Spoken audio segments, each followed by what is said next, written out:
You're looking at his chest. This is exactly what his chest looks like. Now, if a heart's doing this, anything could be wrong with it. There could be a problem in the aorta, there could be a problem in the ventricle, there could be a hole in the septum. You just don't know. What part of the heart is enlarged? What's it doing? There's only so much that you can do kind of with a stethoscope and with palpation. Gustivino was brought to our attention by his father, who said he had some kind of heart problem. And he looked a little skinny and a little frail for his age. And as soon as we took off his shirt, you could see the heave totally through his skin.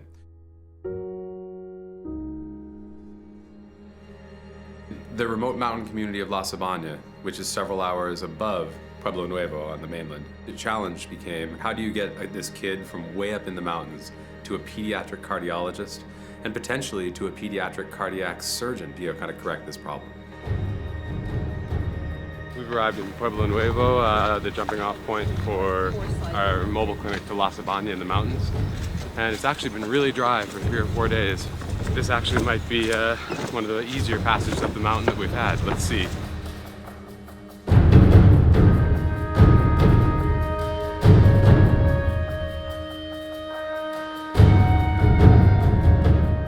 When we arrived in La Sabana, we found that a few days previously, Gustivino's heart had actually decompensated. He'd gotten very, very ill, very short of breath, and was fainting. I knew immediately kind of how frightening it was going to be for Gustivino to make that journey, and especially once I'd heard that he'd made it alone and that his parents were only able to follow about 5 days later. That's when I was like, man, I'm going to David.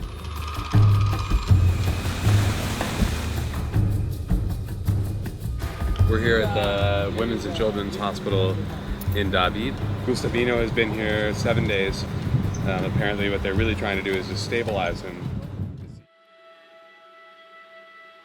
We looked in on Gustivino.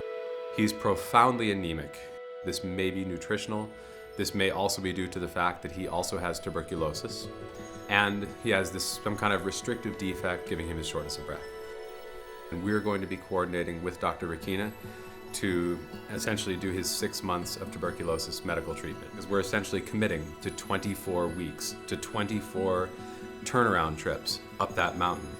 And the ability to kind of put that doctor and that patient in essentially direct contact by bringing the images from one to the other is an extraordinary sidestepping of the mountain ranges, socioeconomics, and all the other barriers that exist between that doctor and this patient.